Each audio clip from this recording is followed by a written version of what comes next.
ပဲခူးတိုင်းတောင်ငူမြို့ရှိအာနာသိန်းစစ်ကောင်စီ၏ကေတုမတီလေတပ်စခန်းတောင်ငူလေတပ်စခန်းဌာနချုပ်ကိုတော်လှန်ရေးအဖွဲ့ Brave Warriors မြန်မာ BWM မှ109မမရှော့တိုက်တုံးများဖြင့်ယမန်နေ့တွင်တိုက်ခိုက်ခဲ့ကြောင်းသိရသည်ကယမန်နေ့မတ်12ရက်ည7:00နာရီကျော်အချိန်တွင်မစ်ရှင်50ခေါင်းစဉ်ဖြင့်စစ်ကောင်စီ၏ကေတုမတီလေတပ်စခန်းကိုရှော့တိုက်တုံး18လုံးဖြင့်တိုက်ခိုက်ခဲ့ကြောင်း BWM အဖွဲ့မှတာဝန်ရှိသူတဦးကWestern News ကိုပြောသည်ကကေတုမတီလေတပ်စခန်းထဲကိုရှော့တိုက်တုံး18လုံးနဲ့တိုက်ခိုက်ခဲ့တဲ့အခါ73လုံးကစခန်းတွင်းထဲကိုအောင်မြင်စွာကျတဲ့အခါလေရင်စီတူလောင်ကန်တဲ့တခြားအရေးကြီးတဲ့ပြစ်မှတ်တွေကိုထိမှန်နိုင်ခဲ့ပါတယ်ခအခုအချိန်ကစစ်ကောင်စီဟာလေတပ်အတွက်လေရင်စီအကြက်ရိုက်နေတဲ့အချိန်ပေါ်ကဒီအခွင့်အရေးကိုကျွန်တော်တို့တခြားမဟာမိတ်အဖွဲ့တွေနဲ့ပေါင်းပြီးအသုံးချခဲ့တာပါဟုပြောသည်ကစစ်ကောင်စီကိုအဓိကလေရင်စီရောင်းချပေးနေသောEN ခေါင်းဆောင်များတိတ်ဆုံးပြီးနောက်မြန်မာစစ်တပ်တွင်လေရင်စီအကြက်ရိုက်နေချိန်ကိုခွင့်ကောင်းယူ၍တိုက်ခိုက်ခဲ့ခြင်းဖြစ်ကြောင်းလဲ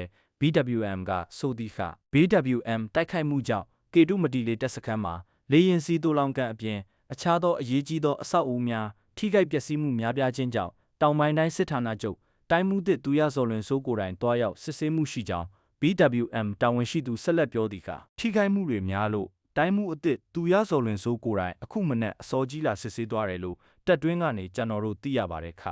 မနေ့ကလေတက်တော်ဝင်နေတာမို့တည်င်းအစအနာလုံးဝအပြင်းမထွက်ဖို့ပြင်းပြင်းထန်ထန်တတိပေးတယ်လို့ဆိုတဲ့ခစစ်ကြောင်းထိုးဖို့လဲညွှန်ကြားခဲ့တယ်လို့သိရတယ်ဟု BWM တာဝန်ရှိသူစစ်ကောင်စီတပ်တွင်တည်င်းရင်းမြစ်ကိုကိုးကား၍ပြောကြားခဲ့ခြင်းဖြစ်သည်ကကေတုမတီလေတပ်စခန်းတောင်ငူလေတပ်စခန်းဌာနချုပ်ကိုမစ်ရှင်50ဖြင့် BWM ကအခြားသောမဟာမိတ်များယူနယ်မြေခံအဖွဲ့များဖြင့်ပူးပေါင်းလှုပ်ဆောင်ခဲ့ခြင်းဖြစ်ကြောင်းလဲဆိုသည်ခပြည်သူများကိုနေစဉ်လေကြောင်းမှဘုံကျဲတပ်ဖြတ်နေသည့်အတွက်စစ်ကောင်စီ၏လေတပ်ပြိုလဲရေးမစ်ရှင်များကိုတော်လှန်ရေးအင်အားစုများမှဝိုင်းဝန်းကြိုးပမ်းကြရန်လဲ BWM ကတိုက်တွန်းထားသည်ခပြီးခဲ့သည့်2015ခုနှစ်ဒီဇင်ဘာလ9ရက်ညတွင်လဲကေတုမတီလေတပ်စခန်းတောင်ငူလေတပ်စခန်းဌာနချုပ်ကို BWM မှ109မမရှော့တိုက်တုံးများဖြင့်ပြစ်ခတ်တိုက်ခိုက်ခဲ့၍လေရင်စီတူလောင်ကန်များထိခိုက်ပျက်စီးမှုရှိခဲ့ကြောင်းသိရသည်ကရခိုင်ပြည်ကြောက်တော်တင်မြောက်ဦးမြို့နယ်ကိုဆက်သွယ်ထားသောအရက်သားပြည်သူများထွာလာရာကိစ္စပနာသည်တိုင်သားကိုအာနာသိန်းစစ်ကောင်စီကယမန်နေ့ညတွင်လေကြောင်းပုံကျဲခဲ့ကြောင်းသိရသည်ယမန်နေ့မှလ17ရက်နေ့ည10:00နာရီအချိန်ကတွင်ကိစ္စပနဒီတိုင်သားကိုစစ်ကောင်စီကဂျက်ဖိုက်တာလေရင်ဖြင့်ပုံကျဲတိုက်ခိုက်ခဲ့ခြင်းဖြစ်သည်ကြောက်တော်ဒေသခံတစ်ဦးကဟုတ်တယ်ဗျာမနေ့ကည10:00နာရီလောက်မှာမြောက်ဥဘက်ကအလာကြောက်တော်ကိုအဝင်ပေါ်လေကိစ္စပနဒီတန်သားထိတ်ကိုဘုံချတာတန်သားအလဲပိုင်းတဲ့ကိုချတာတော့မဟုတ်ဘူးတန်သားရဲ့အစားထိတ်ပိုင်းကိုချတာလမ်းအလဲလောက်မှာအပေါက်ဖြစ်သွားတယ်တန်သားပလက်ဖောင်လည်းပျက်စီးသွားတယ်ဟုတ်ပြောသည်ကိစ္စပနဒီတန်သားကိုဘုံမကျဲခင်စစ်ကောင်စီလေရင်များမှာကြောက်တော်မြို့ပေါ်တွင်တစ်နာရီနီးပါးကြာဝဲပြန်ပြီးနောက်တန်သားကိုဘုံကျဲသွားခြင်းဖြစ်ကြောင်းနောက်ထပ်ကြောက်တော်ဒေသခံတစ်ဦးကပြောသည်လေရင်ဝဲတန်ကြတော်ဒေသခံတွေကအရန်ဆိုရင်ခဲ့ကြတာထပ်ပြီးလာပြန်ပြီးလာပေါ့ဘုံခုချင်းသေးသူဝင်ပြေးသူတွေကပြေးပေါ်လေခဏကြာတော့ဘုံချတန်ကြတယ်မြို့ထဲကိုချသွားပြီးထင်တာနောက်မှကိစ္စပနဒီတန်သားကိုချတယ်လို့သိရတယ်ပြည်သူတွေကနောက်ထပ်အသက်တွေတည်ဆုံးကြပြီလားမသိဘူးဆိုပြီးအရန်ဆိုရင်ခဲ့ကြပါတယ်အခုချတာတော့လူထိခိုက်မှုမရှိဘူးလို့တော့သိထားပါတယ်ဟုပြောသည်အရက်သားပြည်သူများသွားလာရာတန်သားကိုလေကြောင်းပုံကျဲတိုက်ခိုက်ခြင်းမှာအလွန်ယုံမာတော့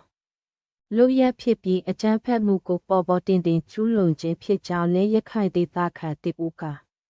ပြောသည်တန်သားကသွားလာလို့တော့ရနေသေးတယ်ပြောတယ်ဒါပေမဲ့တန်သားကထိခိုက်ပျက်စီးသွားတော့အရင်ကထက်သွားလာရာ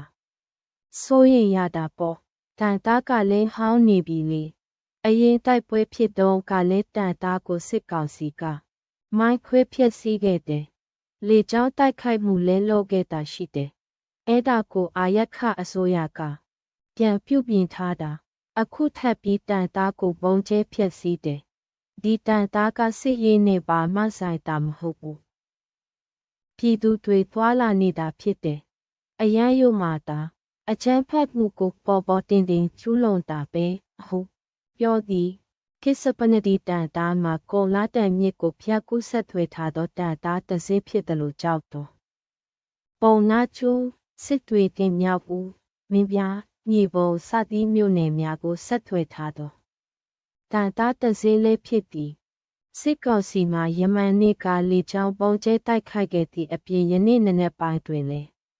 ကိစ္စပနဒီတန်တာအနီးတင်ကြောက်တော်မြို့ပေါ်သို့ဝိုင်းအနှုတ်ဆက်တင်နေရင်ဖြင့်ဝဲပြန်နေသည့်ကြောင်းလည်းသိရသည်ပျက်စီးသွားသောတန်တာကိုပြန်လည်ပြုပြင်ရန်ဒေသခံများမှစီစဉ်နေကြတော့လဲစစ်ကောင်စီလေရင်ဝဲပြန်နေသေး၍နေအိမ်မှအပြစ်မထွက်ရဲသေးကြကြောင်းသိရသည်ပြီးခဲ့သည့်မတ်လ8 ရက်နေ့ကလည်းစစ်ကောင်စီသည်အမ်းမြို့နယ်တွင်အာရခတပ်တော် AAE စစ်သုံးပိုင်းများထားရှိရာအခြေစခန်းကိုလေကြောင်းပုံကျဲခဲ့၍စစ်သုံးပိုင်း116ဦးသေဆုံးသွားသလို30ဦးမှလည်းပြင်းထန်ဒဏ်ရာရရှိသွားသည်သေဆုံးသွားသောစစ်သုံးပိုင်းများထဲတွင်တိုက်ပွဲအတွင်းဖမ်းဆီးရမိထားသောစစ်ကောင်စီ၏ဗိုလ်မှူးချုပ်မြင့်ရွှေအပါအဝင်ဗိုလ်မှူးများစစ်ဆေးဆရာဝန်များနှင့်အရက်ဘက်သုံးပိုင်းများတည်ဆုံးသွားခဲ့သည်